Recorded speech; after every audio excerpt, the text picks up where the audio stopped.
Okay naman daw siya. Ha? Ano no? Kumakain, may rehearsals sila. Rehearsal. Hindi ka i-get well soon. Rehearsal nga, di ba? Rehearsal nga. Rehearsal o sakit? Vice ganda, nadulas kung bakit absent si Karil sa It's Showtime.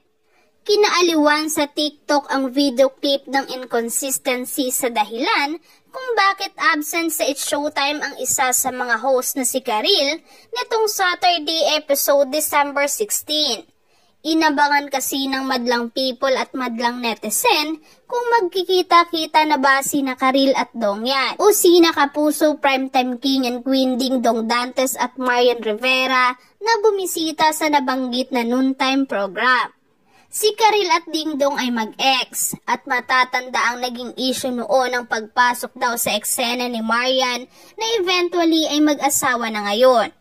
May asawa na rin si Karil, ang bokalista ng bandang Sponge Cola na si Yael Yuzon. Nagtungo ang dalawa sa It's Showtime para i-promote ang pelikulang Rewind na nagsisilbing comeback movie nila bilang real and real couple sa ilalim ng Star Cinema ang production nito.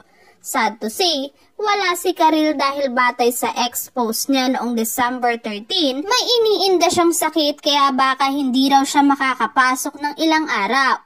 Nag-get well soon pa nga sa kanya ang co-host na si singer-songwriter Ogie Alcacid. So ang alam ng lahat, may sakit si Karil kaya hindi siya makakapasok talaga. At noong Miyerkules pa niya sinabi ito. Ito na lang ang naging batayan sa dahilan ng pag-absent niya sa Showtime. Ngunit sa segment ng It's Showtime na Michus Michus, tila nadula si Vice Ganda sa tunay na dahilan kung bakit nga absent si Karil. Tinawag niyang Karil ang co-host na si Kim Chu. At nang pabirong ituwid siya ng co-host na si Jong Hilario na si Kim Chu ang kausap niya, sinabi ni Vice na katawagan niya kasi si Kay at kinamusta ito. Sambit ni Vice, nasa rehearsal daw ito ngayon ng play na kanyang kinabibilangan. Hindi naman ito tugma sa sinabi ni Kim na get well soon na ang ibig sabihin, magpahinga siya mula sa pagkakasakit. Mapapansin naman tila natawa ang mga host at saglit na natatawang nagbulungan sina Vice Ganda at Kim Chu. Bawi na lang nila, get well si Karil sa kanyang rehearsal. Umani naman ito ng iba't ibang reaksyon at komento mula sa mga netizens. Di nagbasa ng JC si Kim. Lagot kayo pagbalik ni Kay. Ano ba talaga ang rason? Naku, nabubuking, hahaha. Palusot.com.ph. Ano ba talaga ang meron? Rehearsal o may sakit? Hahaha.